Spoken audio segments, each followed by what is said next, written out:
Most people spend their entire lives wondering why they're not confident, why they freeze up in conversations, why they walk into a room and feel invisible, why they look in the mirror and see someone they don't recognize anymore. And here's what I've realized. After all these years, after all the mistakes, after losing people I loved, after starting over more times than I can count, it's not because you're broken.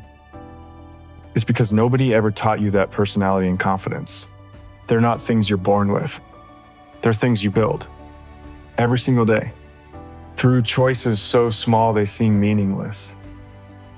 But they're not meaningless. Let me be vulnerable with you here. When I lost River Phoenix, my best friend, my brother, I was 29 years old, and I remember standing at his funeral thinking, who am I now? Without him reflecting back the best parts of me. Who am I supposed to be? That question haunted me for years, because personality isn't fixed. It's not some permanent thing handed to you at birth. It's shaped by every conversation you have, every challenge you face, every moment you choose courage over comfort. And confidence? Man, confidence is even more fragile than that. Stay with me here, because what I'm about to share with you, these aren't just tips. They're the exact patterns I had to learn the hard way. The things nobody tells you when you're struggling to find your voice in this world. If you've ever felt like you're not good enough, drop a comment. Let me know you're here. Let's talk about why most people never actually improve. Here's the uncomfortable truth that nobody wants to admit. Most people wake up every day and perform a version of themselves. They put on a mask for work, another mask for family, another mask for friends. And at the end of the day, when they're alone, they don't even know which version is real anymore.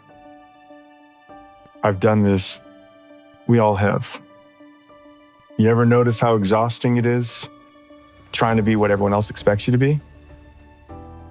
The real reason most people never improve their personality is because they never stop long enough to ask the most important question. Who am I when no one's watching? Think about that for a second. When you're alone in your apartment, when you're scrolling through your phone at 2 a.m., when you make a mistake and nobody sees it, who are you in that moment? Because that person, the one you are in private, that's who you're actually building every day. Not the performance, not the mask. The real you. Self-awareness. That's where everything starts. And I know that sounds like some guru stuff, but hear me out.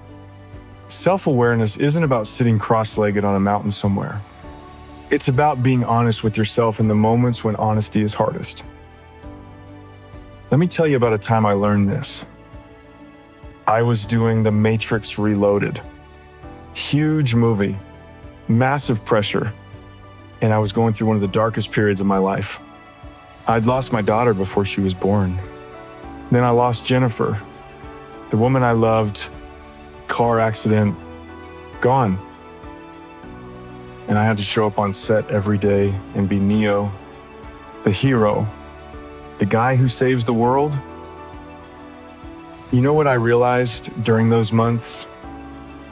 I was becoming a shell, going through the motions, saying my lines, hitting my marks, but I was disappearing inside myself. And the scary part was, nobody could tell. I was performing confidence so well that people believed it. But I didn't believe it.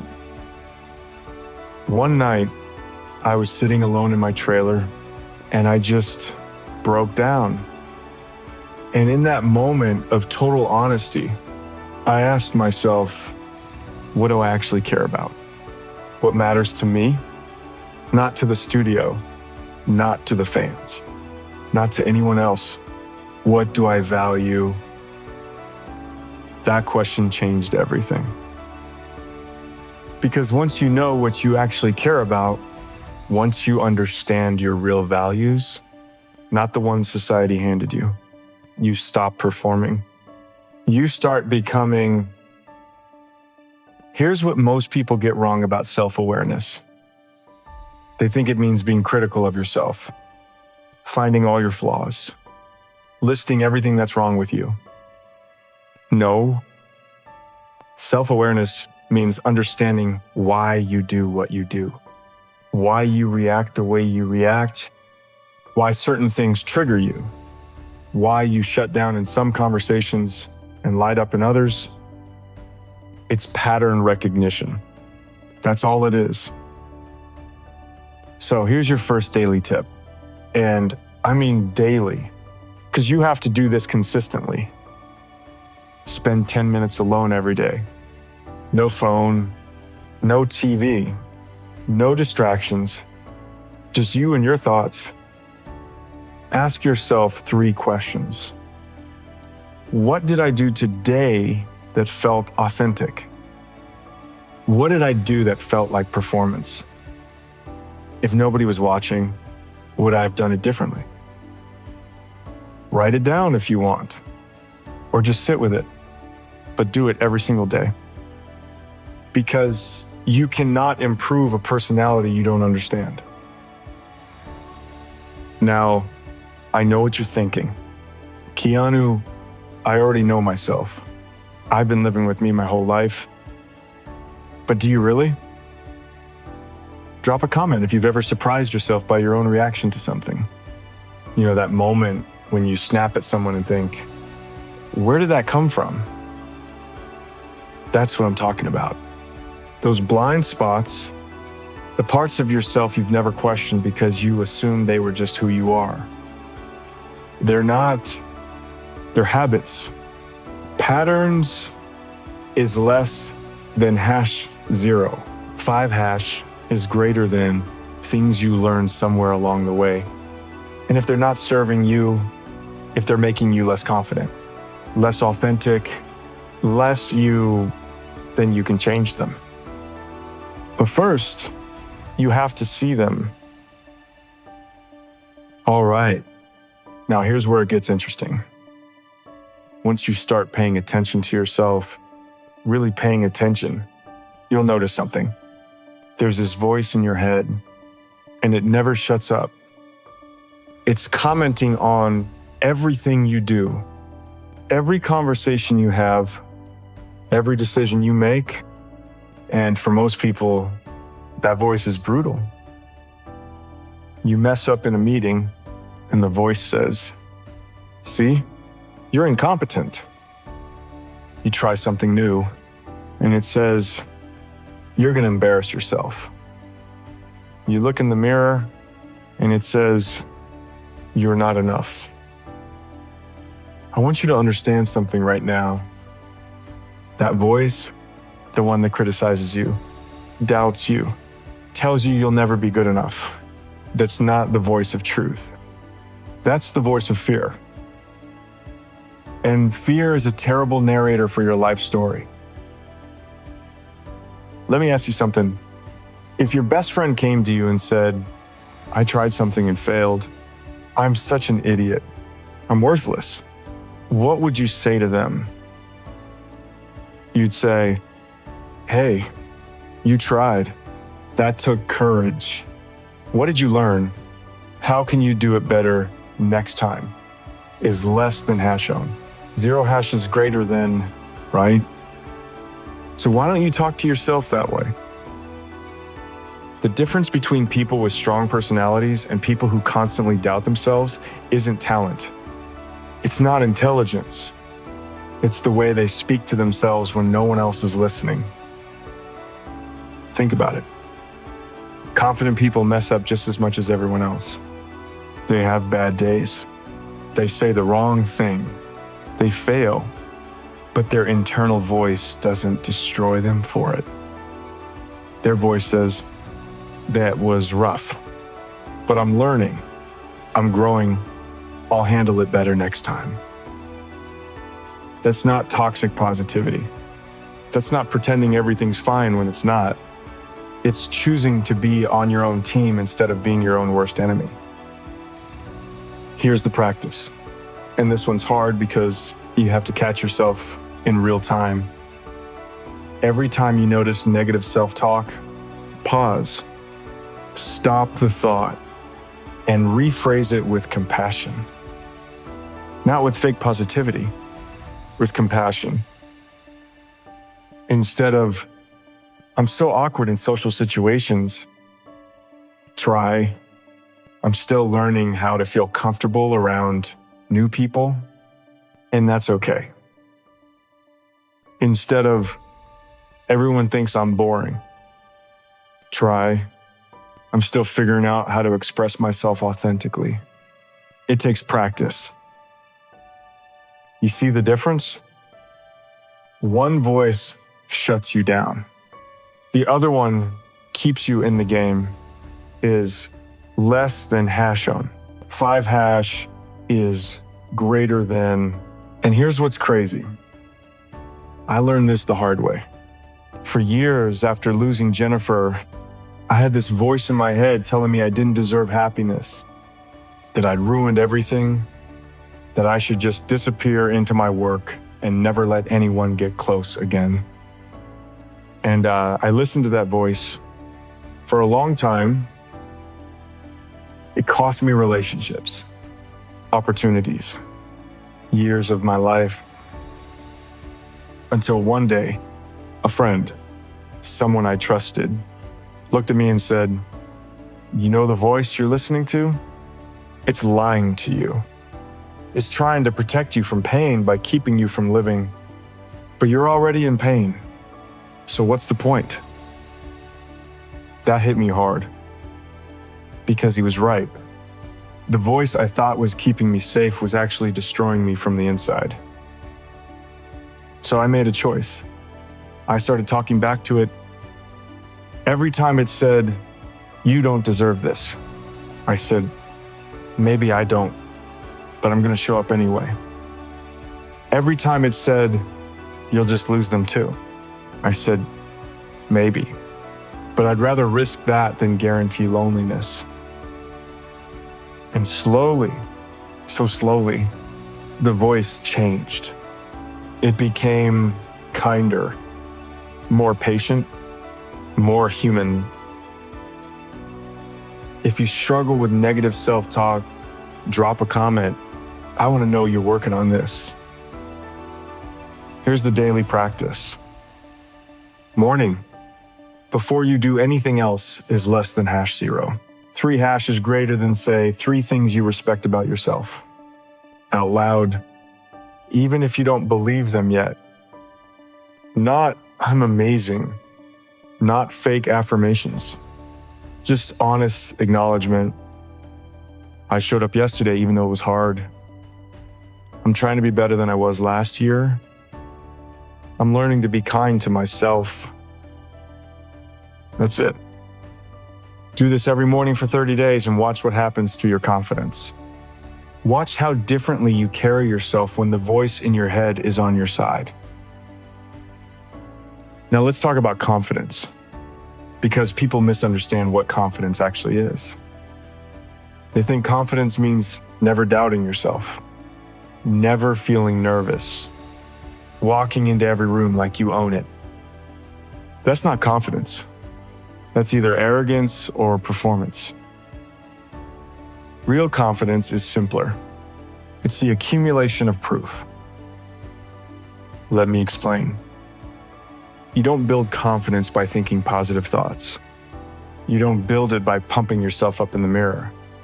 You build it by doing difficult things and surviving them. Every single time, think about learning to ride a bike. At first, you're terrified. You fall, you scrape your knees, but then you make it 10 feet without falling. Then 20 feet, then you realize you've got this. That's not because you became a different person. It's because you accumulated evidence that you can do it. Confidence is evidence-based. Here's where most people go wrong. They try to build confidence by attempting massive things they're not ready for. They think, I'll just throw myself into the deep end and figure it out. Sometimes that works. But usually it just reinforces the fear. You fail at something huge, and your brain says, see, I told you couldn't do it. And your confidence drops even lower than before. The smarter way, the sustainable way, is to build confidence through small wins. I'm talking about wins so small they feel insignificant, but they're not. Let me give you examples from my own life. When I was starting out as an actor, I was terrified of auditioning. I'd walk into rooms full of casting directors and freeze up. My mind would go blank. I'd forget my lines. I'd leave thinking I just destroyed my career.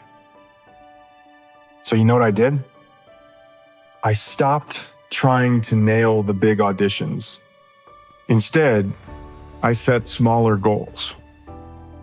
Goal 1, make eye contact with the casting director when I walk in. Goal 2, introduce myself without my voice shaking. Goal 3, finish one scene without apologizing for my performance. These sound ridiculous, right? Like the bar is on the floor.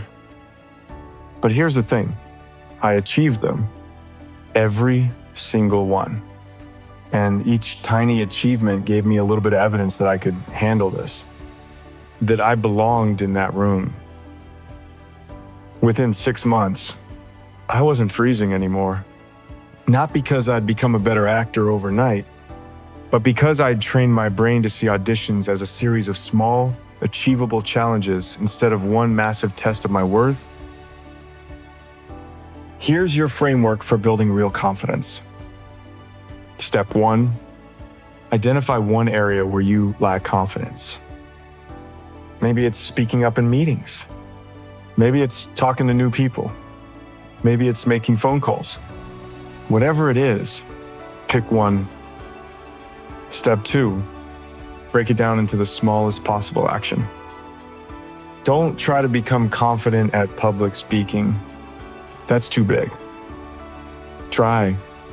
Make one comment in tomorrow's meeting. That's it. Just one comment. Even if it's just agreeing with someone else. Step 3, do that small thing, then acknowledge you did it. This is the part most people skip. They do the thing and immediately move on without giving themselves credit. No. You did something that scared you. Even if it seems small, acknowledge it. Say to yourself, I did that. I showed up. I took the risk. Because that's the evidence. That's the proof you're collecting. Step 4, slightly increase the difficulty. Next meeting, make 2 comments or ask one question. The progression doesn't have to be fast. It just has to be consistent. Over time, and I'm talking weeks and months, not days, you'll look back and realize you're doing things that used to terrify you. And it won't feel like some massive transformation. It'll just feel normal. Because that's how real confidence builds. Quietly, through repetition, through accumulated proof. Comment below with one small win you had this week. Doesn't matter how small. I want to celebrate it with you. Now, here's the catch. As you build confidence in one area, don't expect it to automatically transfer to everything else. Confidence is domain specific. I can walk onto a movie set and know exactly what I'm doing. I've accumulated decades of proof that I can handle that environment. But put me in a corporate boardroom full of executives talking about market shares and quarterly projections, I'll feel like I did at my first audition, out of place, uncertain, vulnerable, and that's okay. You don't need to be confident in everything. You just need to be confident in the things that matter to your life. So pick your domains carefully, build your evidence deliberately, and be patient with yourself in areas where you're still learning. Here's your daily confidence practice. Every evening, write down 3 things you did today that required even a tiny bit of courage. Is less than hash shown. 0 hash is greater than not huge things, small things. I spoke to someone I didn't know. I tried a new route to work. I said no to something I didn't want to do. Keep this list. Add to it every day. And on days when you feel like you're not making progress, read through it. That list is your evidence. That list is proof that you're becoming braver every single day, even when it doesn't feel like it. All right, let's talk about something that affects your personality more than almost anything else. How you communicate. And I don't just mean speaking. I mean the full experience of how you connect with other people, how you express yourself, how you listen, how you show up in conversation. Because here's what I've learned over the years. People don't remember your words as much as they remember how you made them feel. Think about the people you respect most, the ones you trust, the ones who seem to have this magnetic quality where you just want to be around them. It's rarely because they're the loudest person in the room. It's rarely because they have the perfect thing to say in every situation. It's because when you talk to them, you feel seen, you feel heard, you feel like you matter. That's authentic communication. And it's a skill, which means you can learn it. Let me tell you what I got wrong about this for years. Is less than hey shown. 0 hash is greater than. When I was younger, I thought being interesting meant having interesting things to say. So I'd try to come up with clever responses, witty comebacks, impressive stories. And you know what happened? I became exhausting to talk to because I was so focused on performing that I wasn't actually connecting. People could feel it. They'd nod politely, but there was this distance, this sense that I wasn't really there with them. Until I worked with this director. I won't name them, but they changed how I understood presence. They pulled me aside one day and said, "You're trying so hard to be interesting that you've forgotten to be interested." Man, that hit me. Because here's the truth about communication that nobody tells you. The most magnetic people aren't the ones who talk the most. They're the ones who listen with their entire presence. Think about the last time someone really listened to you. Not just waiting for their turn to talk. Not checking their phone while nodding. Actually listened. How did that feel? Like you mattered, right? Like what you were saying had value. That's the gift you can give to every person you talk to. And it costs you nothing except your attention. Here's how you develop the skill. Practice 1. When someone is talking to you, practice the 3-second rule. Before you respond to what they just said is less than #0, 3 hash is greater than count to 3 in your head. Sit with what they said, let it settle, then respond. This does 2 things. It prevents you from interrupting or rushing to fill silence. And it shows the other person that you're actually processing what they said, not just waiting to talk. Try this at your next conversation and watch what happens. People will unconsciously lean in. They'll open up more because they feel the difference. Practice 2, ask deeper questions. Most conversations stay on the surface because nobody goes deeper. Someone says, "I'm stressed about work." Surface response, "Yeah, work is tough." Deeper question, what part of it feels most overwhelming right now? You see the difference? One ends the conversation, the other invites connection.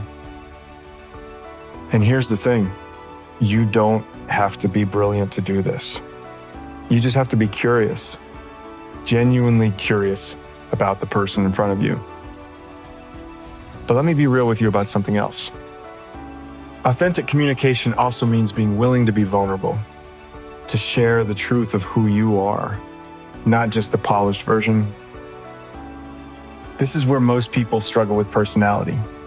They think personality means being charismatic, being charming, being the person everyone likes. But that's not personality. That's a performance. Real personality is the courage to be yourself is less than #0. 3 hashes greater than flaws, uncertainties, weird interests and all, and trust that the right people will appreciate that. I learned this lesson on the set of Bill and Ted's Excellent Adventure. I was 23, playing this goofy, optimistic character, and I kept trying to add depth to him, make him more complex, more serious, because I was insecure about being seen as just the funny guy. And the director, Stephen Herrick, he sat me down and said, "Keanu, stop trying to make Ted smart. He's not smart. He's kind. He's enthusiastic. He's genuine. That's his personality. That's enough." It took me years to understand what he meant. That trying to be more than you are, trying to impress people with qualities you don't have, is exhausting and transparent. But showing up as exactly who you are, that's magnetic.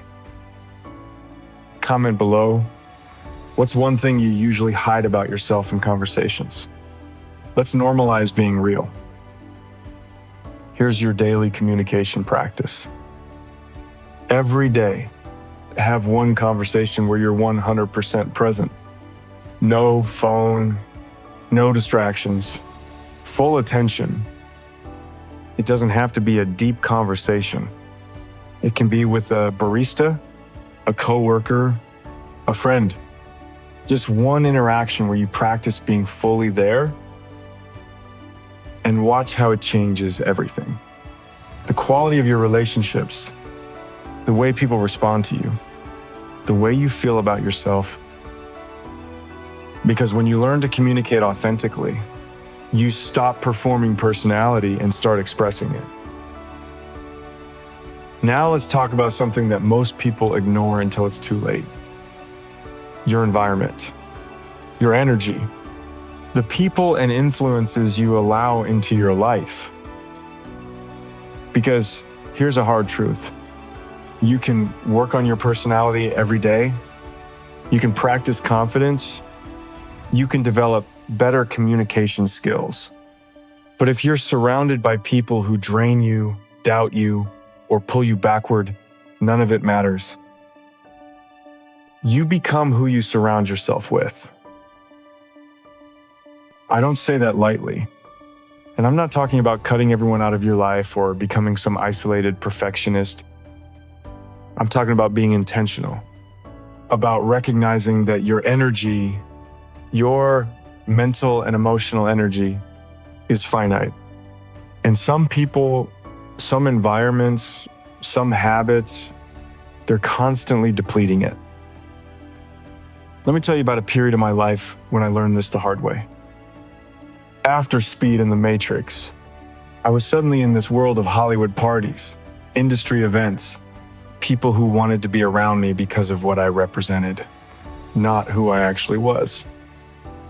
And I went along with it for a while because that's what you're supposed to do, right? Network, be seen, stay relevant. But I remember feeling exhausted all the time. Not physically exhausted, emotionally exhausted. Like I was constantly performing, constantly on, never able to just be. One night, I was at this party, loud music, lots of people, everyone trying to impress everyone else. And I just slipped out the back door, got on my motorcycle, and rode home. And as I was riding through the empty streets at 2 a.m., I felt this sense of peace I hadn't felt in months. Because I wasn't performing anymore. I wasn't trying to be anything for anyone. I was just me. That's when I realized most of what I was doing, most of the people I was spending time with, they weren't adding to my life. They were just filling it with noise. So I made some changes. I stopped going to events I didn't care about. I stopped maintaining friendships that felt like obligations. I started spending more time alone, or with a few people who knew me when I was nobody and treated me exactly the same now that I was somebody. And my personality, my sense of self, got so much stronger because I wasn't constantly diluting it to fit into rooms I didn't belong in. Here's what I want you to understand about protecting your energy. It's not about being antisocial. It's not about thinking you're too good for people. It's about recognizing that your time and attention are the most valuable things you have. And every time you spend them on people or activities that don't align with who you're trying to become, you're making a choice. You're choosing to stay stuck instead of grow. So ask yourself these questions. Who are the people in your life who genuinely support your growth? Who celebrate your wins? Who tell you the truth when you need to hear it? Who are the people who constantly complain? Who gossip? Who make you feel small or exhausted after every interaction? What activities make you feel energized and alive? What activities drain you and leave you feeling hollow? Be honest. Write this stuff down if you have to. Because once you see it clearly, the answer becomes obvious. You need more of column A and less of column B. But here's where it gets tricky. Sometimes the people draining your energy are people you care about. Family, old friends, people you have history with. And you feel guilty even thinking about creating distance. I get that. I've been there. But you have to understand something. You cannot pour from an empty cup. If you're constantly giving your energy to people who don't respect it, you'll have nothing left for yourself. Nothing left for your own growth. Setting boundaries isn't selfish. It's survival. Here's the practice. Audit your time for 1 week. Write down every person you interact with and how you feel after each interaction. Energized? Drained? Neutral? At the end of the week, look at your list. Where are you spending most of your time? With people who lift you up or people who pull you down?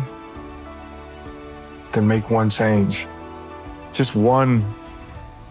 Maybe it's saying no to an invitation you'd normally accept out of obligation. Maybe it's reaching out to someone you haven't talked to in a while because they always made you feel good about yourself. Small adjustments compound over time. If you've ever struggled to set boundaries with people, drop a comment below. Let's talk about it. And here's the other part of protecting your energy. It's not just about people. It's about what you consume. The content you watch, the news you read, the social media you scroll through at 1 a.m. when you can't sleep. All of that is shaping your personality, whether you realize it or not. If you spend 2 hours a day watching people argue on Twitter and comparing yourself to influencers on Instagram, that's 2 hours of programming your brain with negativity and inadequacy. But if you spend that same time reading books, learning new skills, having real conversations, you're programming growth instead of stagnation. Here's my challenge to you. For the next 7 days, consume content intentionally, no mindless scrolling. Everything you watch, read, or listen to should serve a purpose. Either it makes you better is less than #0, 3# is greater than, or it makes you happier. If it does neither, cut it out. And watch what happens to your mindset. Watch how much clearer your thoughts become when you stop filling your head with garbage. Your personality is like a garden. You can't control every weed that tries to grow there, but you can control what you plant, what you water, what you let take root. Protect your energy like your life depends on it, because your personality does. Now, let's get practical. Because everything we've talked about, self-awareness, mindset, confidence, communication, energy, all of it comes down to what you do every single day. Your personality isn't built in moments of inspiration. It's built in the mundane, the boring, the repetitive daily choices that nobody sees. I want to give you a framework, a system, because motivation fades. Inspiration is temporary, but systems last. Here are the daily habits that will transform your personality over time. Habit 1, the morning inventory. 5 minutes before you check your phone, before you do anything else. Sit with yourself for 5 minutes. Ask, how do I feel right now?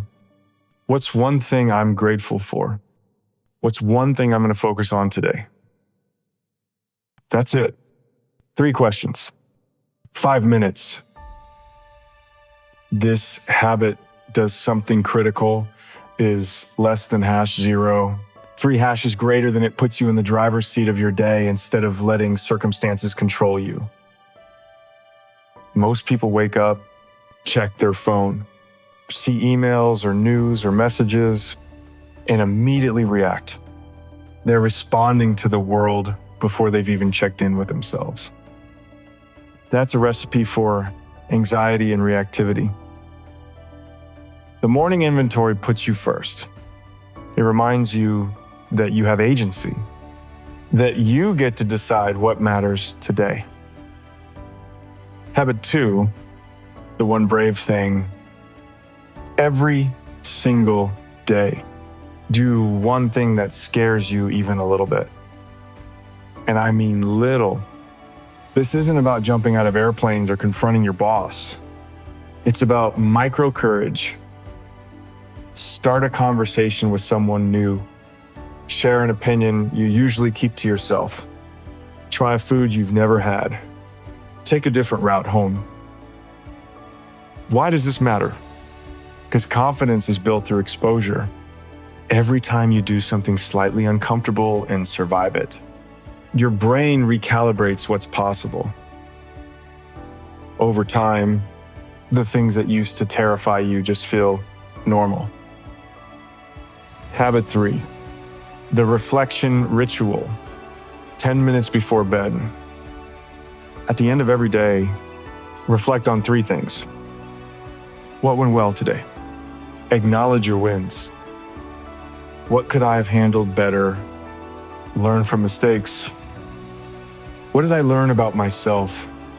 Build self-awareness. Write it down if you can. Or just think through it, but do it every night. This habit creates a feedback loop. You're constantly learning from your experiences instead of just moving from day to day on autopilot. And here's what's powerful about it. You start noticing patterns. You realize every time I skip breakfast, I'm irritable in meetings. Or every time I speak up early in a conversation, it's easier to stay engaged. These insights compound, they become wisdom. Habit 4, the connection moment. Quality over quantity. Every day, have one real interaction with another human being. Not transactional, not surface level, real. Call a friend and actually ask how they're doing. Have a conversation with your barista that goes beyond medium coffee. Thanks. Text someone you haven't talked to in a while and tell them you thought of them. This habit fights isolation. It reminds you that personality isn't developed in a vacuum. It's developed through relationship. And the more you practice showing up authentically for people, the easier it becomes. Habit 5, the learning block. 30 minutes minimum. Every single day. Spend at least 30 minutes learning something new. Read a book. Watch an educational video. Listen to a podcast. Practice a skill. Why? Because growth requires input. Is less than #0. 5# is greater than. If you're not constantly learning, you're stagnating. And stagnation kills personality. The most interesting people aren't the ones who know everything. They're the ones who are curious about everything. Habit 6, the physical reset. Move your body. I don't care if it's a workout, a walk, stretching, or dancing in your kitchen. Move your body every day. Why does this matter for personality? Because how you feel physically affects how you show up mentally and emotionally. When you're sedentary all day, your energy drops. Your mood suffers. You become more reactive, less patient, less present. But when you move, even just for 20 minutes, you reset your nervous system. You release tension. You come back to yourself. Physical health and personality development are connected. You can't optimize one while neglecting the other. Now, here's the thing about habits. You're not going to do all of these perfectly every day. Some days you'll skip the morning inventory. Some days you won't do the brave thing. Some days you'll fall asleep without reflecting. That's okay. The goal isn't perfection. The goal is direction. As long as you're moving forward more days than you're standing still, you're winning. Comment below. Which one of these habits are you going to start with? Drop the number and let me know. I want to hold you accountable. And here's what I've learned about building habits after years of trial and error. Start small, stupidly small. Don't try to do all 6 habits starting tomorrow. Pick one, maybe 2. Master those before adding more. Because the secret to lasting change isn't intensity, it's consistency. 1 push-up every day beats 100 push-ups once a month. 5 minutes of reading every day beats binging a book once a quarter. The compound effect of small daily actions is more powerful than any single moment of heroic effort. So start where you are, with what you have, and build from there. Your personality will thank you. All right, we've covered a lot. Self-awareness, mindset, confidence, communication, energy, habits. All of these are tools, strategies, ways to improve your personality and show up more confidently in the world. But now I want to tell you something that might seem to contradict everything we just talked about. You're already enough. Not in some abstract, feel-good, Instagram caption kind of way. I mean it. Right now, with all your flaws, your insecurities, your mistakes, your doubts, with the personality you have today, not the one you're trying to build. You're enough. Let me explain why this matters. I've spent this whole video teaching you how to improve, how to grow, how to become better. And all of that is important. Growth is important. But if you spend your entire life chasing the next version of yourself, the more confident version, the more charismatic version, the version that finally has it all together, you'll miss the point. Because the goal isn't to become someone else. The goal is to become more fully yourself. And that means accepting where you are right now, not as a stopping point, but as a starting point. I'm 60 years old. I've been acting for almost 40 years. I've lost people I loved. I've had successes and failures. I've spent a lot of time thinking about this stuff. And here's what I've realized. The people who are most at peace aren't the ones who've perfected themselves. They're the ones who've accepted themselves while still choosing to grow. There's a difference. Perfection is about fixing what's broken. Growth is about expanding what's already whole. Think about that. When you approach personality development from a place of I'm not enough, I need to fix myself, you're operating from lack, from deficiency, from the belief that who you are right now is inadequate. And that energy, that belief, it seeps into everything you do. Even when you make progress, you don't celebrate it because you're already focused on the next thing that's wrong with you. It's exhausting and it's never ending. But when you approach growth from a place of I'm enough and I'm curious about who I could become, everything changes. You're not trying to fix yourself. You're trying to express yourself more fully. You're not covering up flaws. You're building on strengths. You're not becoming someone else. You're becoming more you. Here's a story I don't share often.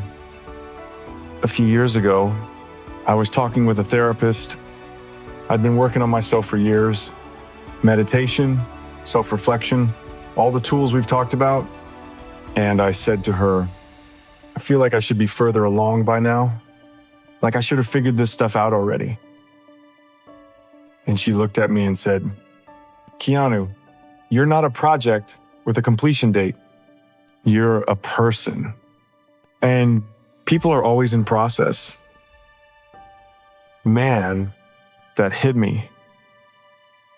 Because she was right. I'd been treating myself like a problem to solve. Like if I just worked hard enough, did enough therapy, read enough books, meditated enough, I'd finally arrive at this finished version of myself. But that version doesn't exist. There's no final form where you've mastered everything and life gets easy. There's just the messy, imperfect, ongoing process of being human. And that's okay. So here's what I want you to understand. Everything I've taught you today, the habits, the mindset shifts, the practices, is less than #0. 3 hashes greater than. They're not about making you good enough. They're about helping you express the enoughness that's already there. You don't need to prove your worth. You don't need to earn the right to take up space. You don't need to become someone impressive before you're allowed to feel confident. You just need to stop hiding. Stop performing. Stop pretending to be less than you are because you're afraid people won't like the real you. The real you is the only you that matters. And here's the paradox. The moment you accept that you're enough, the moment you stop chasing validation and start expressing authenticity, that's when your personality really shines. Because confidence isn't about being perfect. It's about being comfortable with your imperfection. charisma isn't about being impressive. It's about being genuine. And a strong personality isn't about never struggling. It's about struggling openly and still showing up. So if you take nothing else from this video, take this. Work on yourself. Grow. Practice the habits. Build the skills. But do it from a place of curiosity and expansion, not from a place of shame or lack. You're not broken. You never were. You're just becoming, and that's the most human thing there is. Drop a comment if this resonated with you. Let me know you're here. Let me know you're working on this journey. You know, I started this video by saying most people never work on their personality because they believe they're stuck with who they are. And if you've made it this far, if you've been with me for this whole journey, you're not most people. You're someone who's willing to look at yourself honestly, to question your patterns, to try something different. That takes courage, real courage. And I want you to know that I see that. I respect that. So here's what happens next. You have a choice. You can watch this video, feel inspired for a moment, and then go back to the same patterns tomorrow. Or you can take one thing, just one, and actually implement it. The morning inventory, the one brave thing, the reflection ritual, protecting your energy, any of it. Start small, start today. Because personality development isn't about massive transformations. It's about tiny adjustments, repeated consistently, until you look back a year from now and realize you're not the same person anymore. But here's the thing I want to tell you about what comes next. Everything we talked about today, the self-awareness, the confidence building, the daily habits, that's all action. That's all doing. And action is essential. You can't think your way into a new personality. You have to build it. But there's another side to this, a deeper truth that complements everything we've covered. And that's what we're going to talk about in the next video. It's called You Are Already Enough. Stop trying to fix yourself. Because here's what I've learned. The real transformation doesn't come from adding more to yourself. It comes from removing the layers of conditioning, expectation, and performance that have been hiding who you really are all along. You don't need to become someone else. You need to remember who you were before the world told you who to be. So watch that video next. Because if today was about building yourself up, tomorrow is about letting yourself be. Both matter. Both are necessary. And I'll be there to guide you through it. Thank you for being here. Thank you for taking this seriously. Thank you for choosing growth. I'll see you in the next one.